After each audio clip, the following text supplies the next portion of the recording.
ಆತ್ಮೀಯರಾದ ನಮ್ಮೆಲ್ಲರ ಪ್ರೀತಿಯ ಹಿರಿಯ ನಿರ್ಮಾಪಕರಾದ ಶ್ರೀ ಸಂದೇಶ್ ನಾಗರಾಜ್ ಅವರಿಗೆ ಹುಟ್ಟು ಹಬ್ಬದ ಹಾರ್ದಿಕ ಶುಭಾಶಯಗಳು.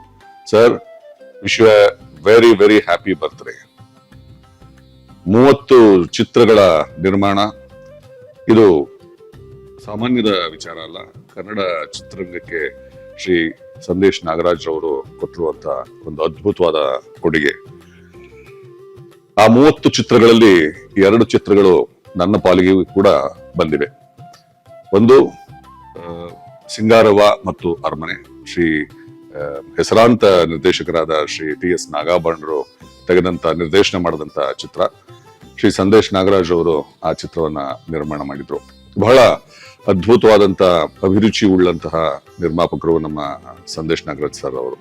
ಸೊ ಸಿಂಗಾರವ್ವ ಮತ್ತು ಅರಮನೆ ನನ್ನ ಪಾಲಿಗೆ ಮೊಟ್ಟ ಮೊದಲನೇ ಒಂದು ಕಾದಂಬರಿ ಆಧಾರಿತ ಚಂದ್ರಶೇಖರ ಕಂಬಾರರವರು ಬರೆದಂತ ಒಂದು ನಾಟಕ ಸಿನಿಮಾ ಆಗಿ ರೂಪುಗೊಂಡಿತು. ಅದರಲ್ಲಿ ಒಂದು ಒಳ್ಳೆಯ ಅತ್ಯುತ್ತಮವಾದಂತ ಪಾತ್ರ ನನಗೆ ನಾಗಾಭರಣ ಸರ್ ಅವರು ಮತ್ತೆ ನಮ್ಮ ನಿರ್ಮಾಪಕರಾದ ಸಂದೇಶ್ ನಾಗರಾಜ್ ಅವರು ಕೊಟ್ಟಿದರು.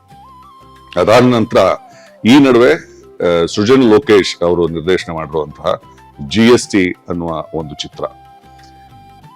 ಈ GST ಚಿತ್ರ ಸದ್ಯದಲ್ಲೇ ನಿಮ್ಮ ಬರಲಿದೆ, ನಿಮ್ಮನ್ನೆಲ್ಲರನ್ನು ರಂಜಿಸಲಿದೆ. ಬಹಳ ಹಾಸ್ಯಮಯವಾದಂತಹ ಹಾಸ್ಯಭರಿತ ಚಿತ್ರ. Shortly it will be in theatres. ನೀವೆಲ್ಲರೂ ಇದನ್ನ ಕುಟುಂಬ ಸಮೇತ ನೋಡ್ತೀರಿ ಅಂತ ನಾನು ಭಾವಿಸಿದ್ದೀನಿ. ಯಾಕೆ ಅಂತಂದ್ರೆ ಕುಟುಂಬ ಸಮೇತ ನೋಡುವಂತ ಚಿತ್ರಗಳನ್ನೇ ಇಲ್ಲಿಯವರೆಗೆ ನಮ್ಮ ಸಂದೇಶ್ ನಾಗರಾಜ್ ಸರ್ ಅವರು ನಿರ್ಮಾಣ ಮಾಡಿರೋದು.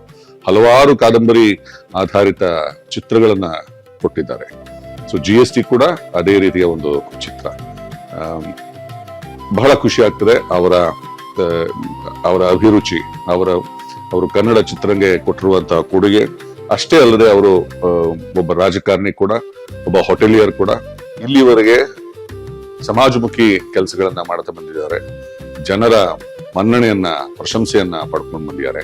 ಅವರಿಗೆ ಮತ್ತೊಮ್ಮೆ 80ನೇ ವರ್ಷದ ಹುಟ್ಟು ಹಬ್ಬದ ಹಾರ್ದಿಕ ಶುಭಾಶಯಗಳನ್ನ ಹೇಳ್ತಾ ಇದ್ದೀನಿ. ಸರ್, ನಮ್ಮ ಪ್ರೀತಿಯ ಸಂದೇಶ್ ನಾಗರಾಜ್ ಸರ್ ಅವರಿಗೆ ತಮ್ಮ 80ನೇ ಹುಟ್ಟು ಹಬ್ಬದ ಹಾರ್ದಿಕ ಶುಭಾಶಯಗಳು.